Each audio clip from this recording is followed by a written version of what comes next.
Здравствуйте! Сегодня я буду пересказывать рассказ «Стрижонок Скрип».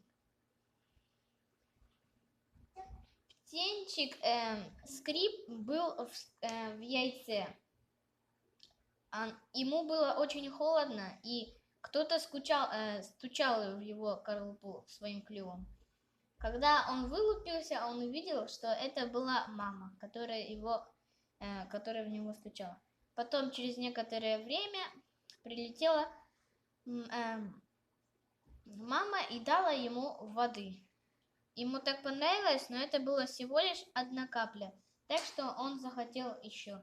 Второй раз, когда она прилетела, и он сразу побежал брать еду у нее. Мама его оттолкнула, и он перестал лезть. Потом он был все равно голоден и иногда тоже воровал у других. Но потом мама приходила и его наказывала. Потом Скрип решил пойти посмотреть, что же там творится наружу.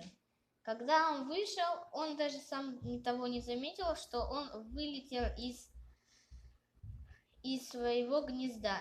Ему повезло, что рядом была его мама, и она его сразу взяла и отнесла домой. И потом начала его бить за то, что он сделал такую глупость. Потом мама полетела защищать город вместе с другими стрижами от орла, который нападал на них. Они хорошо защитили, но мама решила пролететь за орлом, чтобы он больше никогда сюда не приходил. Но орел очень резко развернулся и схватил ее и отнес в свою нору. А детям, которые были в норе, им очень было голодно, и они умирали от голода. Но Скрип научился летать и улетел.